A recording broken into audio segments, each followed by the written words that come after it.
Good morning, boys and girls. We are going to be reading at chapter 18 today, which is called Mermaid Lagoon. All right, here we go. Peter and the Lost Boys led the others to another part of Neverland where Mermaid Lagoon was located. The lagoon was the most serene place they had been to on the island by far. The shallow water was separated from the ocean by a reef wall. It was shaded entirely by tall willow trees that grew around the edge of the water. Boulders were sprinkled throughout the water, allowing Peter, the twins, and the Lost Boys to hop from rock to rock until they reached the center of the lagoon. Mother Goose, Lester, and Red waited on land, where they knew it was safe. Connor leaned over his rock and looked into the water, but all he saw were small fish swimming between the boulders. "Do you think they'll be willing to help us?" Alex asked. "I'm not sure. We never asked them for help before," Peter said. "They like me, but usually they try drowning the Lost Boys whenever they get too close." "Can you repeat that?" Connor asked with a gulp. Suddenly, a webbed hand with long nails shot out of the water and grabbed Connor's foot. More hands appeared throughout the lagoon and tried pulling the twins and the Lost Boys into the water, but they helped one another kick the hands away.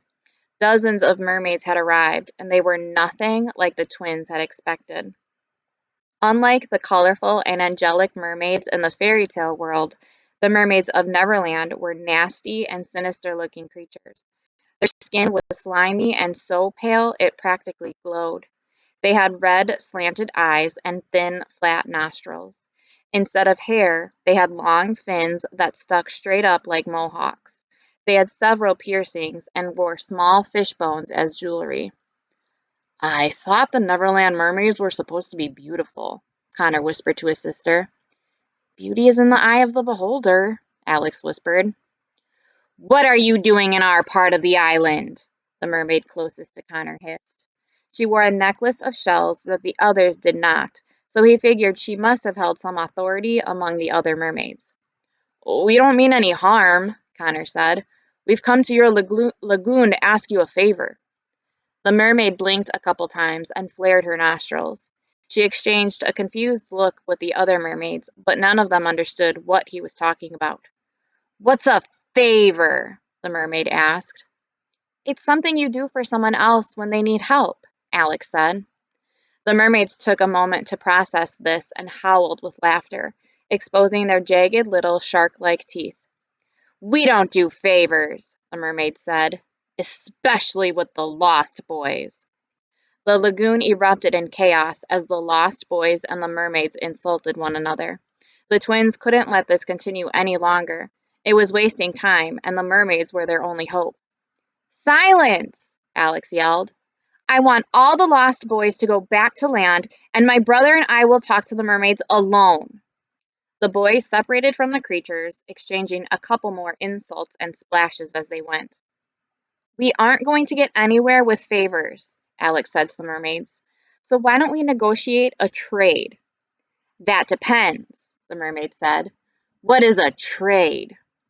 "It's when you give something and get something in return," Alex explained.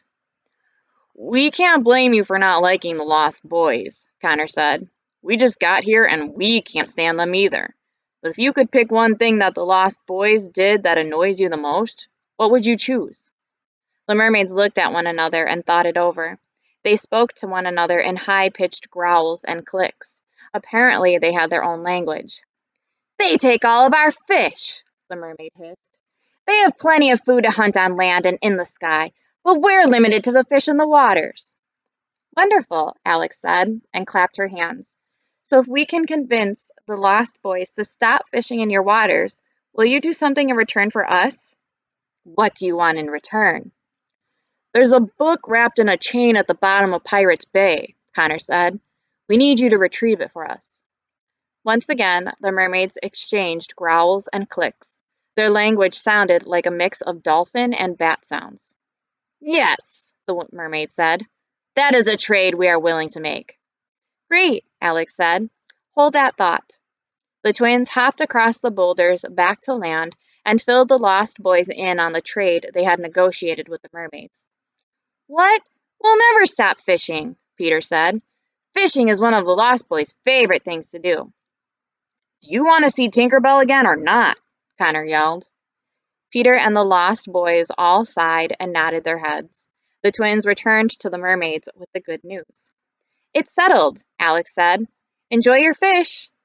The mermaids looked back and forth between the twins and the Lost Boys. They weren't sure if they liked this whole trading thing, but they weren't going to be the first ones to break their end of the bargain.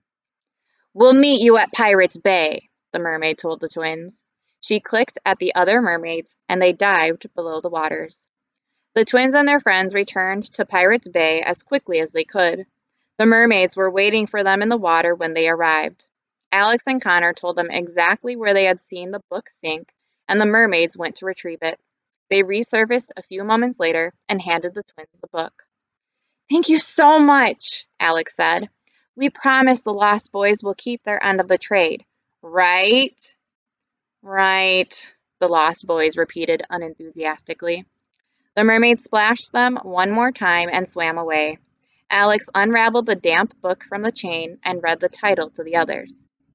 Alice's Adventures in Wonderland, she said.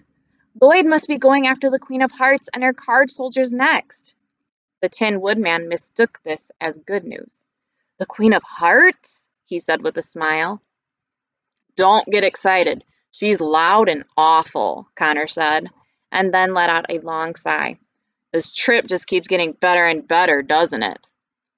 Are you going to travel inside the magic book like the Jolly Roger did? Peter asked. Alex and Connor nodded. We don't have a choice, Alex said. It's the only way we're going to stop them, if we even can at this rate. Then I'm coming with you, Peter declared. I will not rest until Tinker Bell is back in Neverland with me and the Lost Boys. That's awfully brave, Peter, but it's going to be very dangerous, Connor said. You could get seriously hurt or even killed. Peter retrieved his dagger and raised it to the sky. To die will be an awfully big adventure, he proclaimed. Alex and Connor looked at each other, thinking the same thing. They weren't going to get rid of him. Rather than spending time arguing, the twins went right into forming the next phase of their own plan. One of us needs to stay in Neverland and look after the books, Alex said. Who is it going to be this time? The twins, the Tin Woodman, Mother Goose, and Lester all turned to Red. Her eyes grew large and her whole body tightened. Every part of her rejected the idea. Don't even think about it, Red said. I'm not staying on this island. Red, I don't mean to sound rude, but you're the least useful in the group, Connor said. We need you to stay here and make sure nothing happens to the books. These savages have already shot me, Red said, and pointed to the Lost Boys. What do you think they'll do to me when I'm alone? Red, I promise you'll be safer here than in Wonderland, Alex said. Red couldn't believe her ears. She might as well have been persuaded to walk off a cliff. The twins didn't give her any more chance to argue. Before she knew it, Connor was handing her their copy of Peter Pan as if the decision was final. Boys, I order you to listen to Miss Red, Peter instructed. I want you to protect her and make her very comfortable while we're away. Treat her like you would your own mother. The Lost Boys were very excited by this idea. Red looked like she was going to be sick. Yes, sir, Toodles said, and saluted Peter. Now, wait just 1 minute. Am I supposed to sleep in the jungle? Red asked, but none of her friends were listening anymore. Of course not. We'll build you a home, Nib said. I don't like the sound of that. I've always wanted a mother, Slightly said. Well, keep dreaming. Can we call you Mother, Miss Red? Curly asked. Certainly not. Mother, the Lost Twin shouted. We have a mother! We have a mother! We have a mother! The Lost Boys chanted. Red felt like her friends had just fed her to a pack of hungry wolves. She tried to fight the decision, but it was too late. The twins, the Tin Woodman, Mother Goose, Lester, and Peter were already gathered around the next book. Alex opened Alice's Adventures in Wonderland, and a beam of light shot into the sky. We'll have to get to the Queen's palace as quickly as possible, she said. If we don't catch up with Lloyd in this story, we may never stop him. They entered the beam and departed Neverland, hoping with all their hearts that Wonderland would be their final stop. All right, boys and girls, that's the end of chapter 18. I hope you enjoyed it, and I'll see you for chapter 19. Bye.